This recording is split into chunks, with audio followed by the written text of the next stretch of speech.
խաղի ոլորտում մենք ուզենք չուզենք խորքային փոփոխություններ են տեղի ունենում։ Մենք չենք կարող այդ փոփոխությունները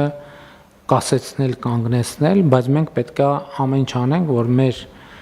տնտեսությունը, գյուղատնտեսությունը ադապտացվի այդ փոփոխություններին։ Այդ փոփոխություններից մի մասը կապված է էլի կոնյակ եւ ոչ կոնյակ այդ խնդրի հետ։ Ես էլի ուզում եմ, էլի զգում եմ, որ Այն որ ես ասում եմ, որ Հայաստանում չի կարող կոնյակ արտադրվի, դա հիմք է տալիս ինձ մեղադրելու հերթական անգամ մեր ազգային արմատներից կտրվելու։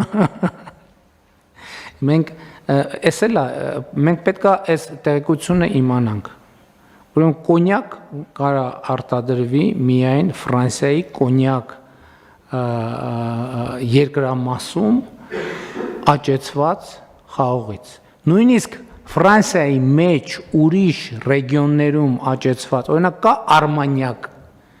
որը լրիվ ուրիշ ռեգիոնի խաղողից ստացվող խմիչք է։ Շամպայն Հայաստանում չի կարող լինել, որովհետև շամպայնը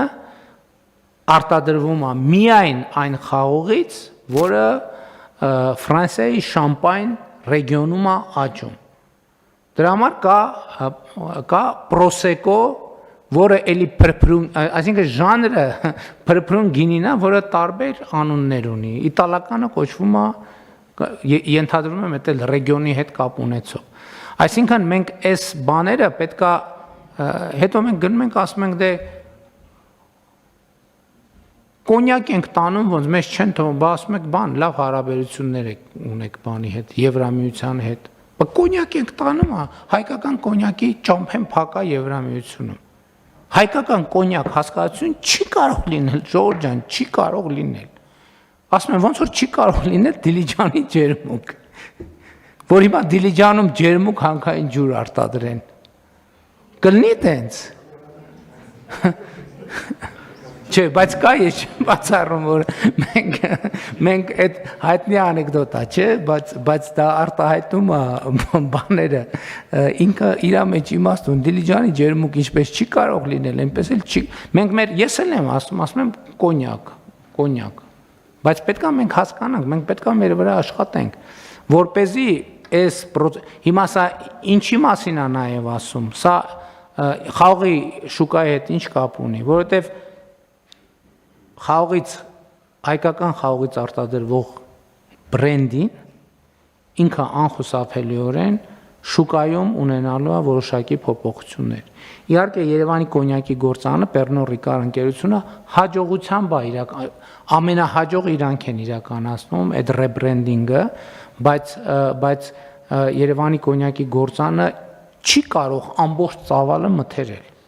Այստեղ մեր մյուս գործընկերներին պետք է օգնենք իրանք էլ այս թեմայի վրա աշխատեն, բայց երկրորդը մենք պետք է հասկանանք խաղողի ցանկատարածությունների հետ ոնց ենք կառավարում։ Երկրորդը ինչ process է նկատվում։ Գիտեք, որ շուկայում գինու խաղողը էականորեն ավելի թանկ է, բայց մենք հիմա նկատում ենք process եւ ընդ որում աշխարհում է այդ process-ը վաղուց տեղի ունեցել։ Արտադրողները նախընտրում են իրենց համար խաղող արտադրել, որովհետև գինու խաղողի արտադրությունը ունի բազմաթիվ նրբություններ, այսինքն թե խաղողը ոնց աճեց, մի թփի վրա քանի ողկույզ մնաց եւ այլն, դա արդյունքում ազդում է արտադրանքի որակի եւ շուկայի մրցակցայնության վրա։ Եվ մենք էս էլ պետք է հաղորդակցենք մեր սիրելի հայրենակիցներին, եւ մենք պետք է հասկանանք եւ ռազմավարություն պետք է ունենանք, պարոն Պապյան, մեր խորհրդատվությունը ո՞րն է, ինչ անենք, պարզա ընդհանրապես պետք է փորձենք հողատարածքները դարձնել ինտենսիվ այգիներ, որպեսզի արտահանման եւ այլ խնդիրներ չլինեն, բայց այս թեմաներին իհարկե սա էլ մի հարց է, որին մի անգամ անդրադառնալով չենք բանանի, չենք լուծի, սա շարունակական եւ երկարատև process է եւ մենք պետք է նաեւ հասկանանք։ Իմիջիայլոց Եվրամիության հետ մեր հարաբերությունների խորացման առումով, իմիջիայլոց ասեմ դեռևս 2016 թվականի Եվրամիության հետ համապարփակ եւ ընդլայնված գործընկերության պայմանագրի մեջ այս բոլոր թեմաներին անդրադարձ կա եւ Հայաստանը դեռ մեզնից առաջ այս պարտավորությունը ստանձնել է, որ այս փոփոխությունները պետքա տեղի ունենան։ Բայց այդտեղ մենք մեզ հասկանալի ռազմավարություն եւ ճանապարհ են քարտեզա պետք, եկեք առաջիկայում Եվս մեկ անգամ անդրադառնանք այս թեմային։ Համեցեք։